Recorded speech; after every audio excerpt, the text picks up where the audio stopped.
as decisões judiciais, catalogou, você vai buscar o quê? Quesitos que foram apresentados pelas partes, né? Lembrando que, olha, que o artigo 465 do Código de Processo Civil, lá no seu parágrafo 1º, diz o seguinte, olha, que as partes têm 15 dias, tá? Até 15 dias da data, né, da ciência do despacho de nomeação do perito para apresentar quesitos, tá? Esse prazo de 15 dias, é importante que a gente fique atento, né? Ele não é obrigatório, né? Não é obrigatório, as partes não são obrigadas a apresentar, tá? Esses quesitos. Então, há um prazo de 15 dias, tá? Esse prazo aqui não significa que as partes são obrigadas a apresentar quesitos, né? E elas podem eventualmente não apresentar quesitos ou eventualmente apresentar quesitos após esse prazo de 15 dias, tá? Isso aí tem que ser objeto de atenção por parte da perícia, mas do juízo também, e isso a gente vai discutir quando nós formos falar do planejamento e da proposta de honorários no próximo vídeo, tá? E a perícia, olha, como a gente vai adiantar lá na frente, né, a perícia pode pedir para apresentarem antes de apresentar a sua proposta de honorários, né? Lembre-se que também no artigo 465 diz o quê? Que a perícia tem um prazo de 5 dias para apresentar a sua proposta de honorários, tá? E as partes têm 15 dias. Então, como é que você vai apresentar uma proposta de honorários sem quesitos ainda apresentados? Então, você pode peticionar, tá, ao juízo dizendo, olha, as partes ainda não apresentaram os quesitos, né, para que o juízo se manifeste se o perito continua, né, e apresenta a sua proposta de honorários, tá? Ou se o juízo vai intimar as partes para apresentar esses quesitos que vão ser utilizados pela perícia para formular a sua proposta de honorários, tá? Importante, olha, importante, esses quesitos basicamente são o quê? Eles têm que estar refletindo, tá? Tudo aquilo que foi objeto de discussão lá no despacho, na decisão de saneamento. Então, por exemplo, olha, o contrato foi executado com a taxa prevista na cláusula 25ª, né, do pagamento no valor de 7,68% ao ano. É um quesito que pode ser feito, né? Veja que ele tem que estar em linha com a decisão de saneamento, né? A taxa pactuada e executada no contrato está dentro da média de mercado, né, para o mesmo período, né, e para a mesma modalidade de operação, tá? Veja que tem que estar em linha com o aspecto controvertido. Na perícia de apuração de haveres, olha, qual o valor dos haveres do sócio X, né, que saiu da sociedade?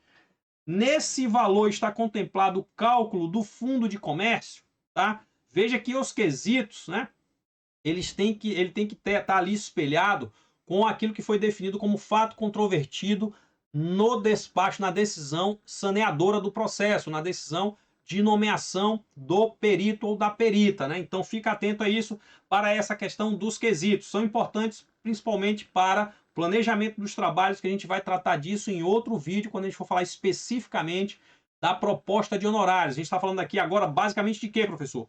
Principais documentos que você tem que examinar, o que é que você tem que extrair desses documentos. Falamos das decisões judiciais, agora estamos falando dos quesitos.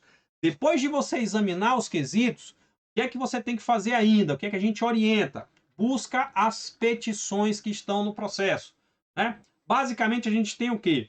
4 tipos de manifestações ali, 2 do autor e 2 do réu, né? O autor, nós temos a petição inicial, né? No réu, nós temos a contestação. Depois de contestado, o autor pode apresentar o quê? Uma réplica, e o réu pode apresentar uma tréplica. Mas o que é que eu tiro desses documentos, professor? O que é que eu tiro desses documentos? Basicamente o seguinte, olha, da petição inicial, você vai extrair o quê? A qualificação completa das pessoas que estão lá litigando. E essa qualificação completa aqui, olha, das pessoas, tá? A qualificação completa é fundamental para quê? Para você saber quem é autor e réu, saber se são pessoas físicas ou jurídicas, capacidade econômico-financeira delas, enquadramento tributário e jurídico, né? Tudo isso vai te auxiliar o quê? A planejar o trabalho em face dos quesitos que estão sendo propostos, tá? Propostos. Então, na petição inicial você extrai essas informações, endereço, quem são os advogados que estão litigando, né? Como eu falei ali, o porte, se for uma empresa, se é uma pessoa física, se é justiça gratuita ou não, para saber, né, até quanto eventualmente você vai poder cobrar lá na sua proposta de honorários. Da petição inicial você também vai ter que extrair o quê? Os fatos e os respectivos fundamentos, né, que amparam o quê? O pedido do autor, né? Então, quais são os fatos? E quais são os fundamentos jurídicos? Mas o que mais importante, né, nessa petição inicial com relação aos fatos, tá, é que você consiga identificar os documentos que foram juntados. A gente falou lá atrás de quê? Taxa de juros de contrato. Então, basicamente, você tem que buscar o quê? Contrato, eventualmente, essa discussão em cima do contrato. Se a gente está falando de um processo que trata ali de uma apuração de haveres, né? Balanço especial que foi levantado, a escrituração contábil, os documentos contábeis ali que serão necessários para aquele trabalho. Então, isso em tese tem que estar juntado ali, olha, na petição inicial ou na contestação, ou na contestação, porque pode existir ali nas duas peças, né? Então, os fatos mais os documentos. O valor da causa, ó, o valor da causa também é fundamental. Na petição inicial ele tem que informar o valor da causa. Esse valor da causa é importante, né? Não só porque em muitas decisões judiciais, às vezes, os honorários eles são calculados sobre o valor da causa, mas também para que você tenha uma ideia da importância econômico-financeira daquele processo para as partes, né? Até para te ajudar a fazer a sua proposta de honorários, que eu repito, a gente vai ter um vídeo aqui só falando de proposta de honorários, tá? Então o valor da causa é fundamental, eu sempre tá lá no finalzinho, né? Dá-se a causa o valor de X, tá?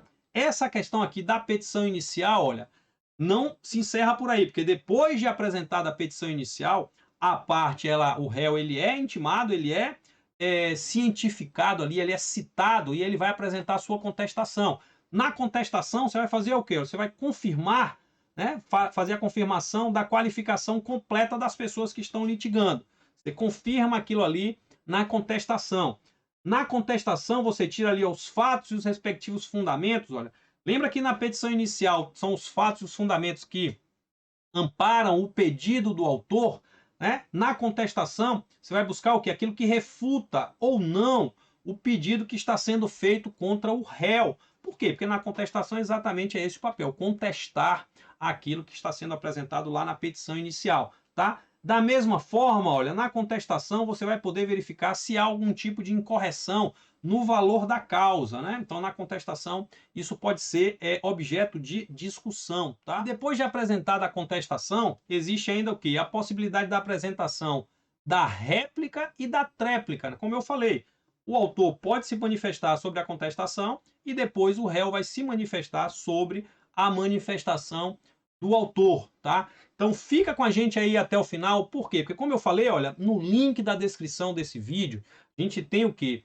Um endereço para você acessar o nosso blog. Nesse blog eu coloco todo esse assunto que nós discutimos aqui, olha, num texto bem organizadinho para que você possa ler e estudar com tranquilidade junto com esse vídeo aqui, tá? Então acessa o nosso blog que está aqui, tá? Espero que você tenha curtido demais aqui, olha.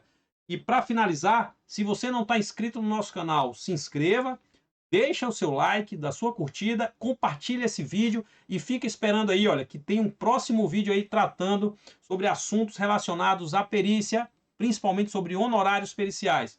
Grande abraço!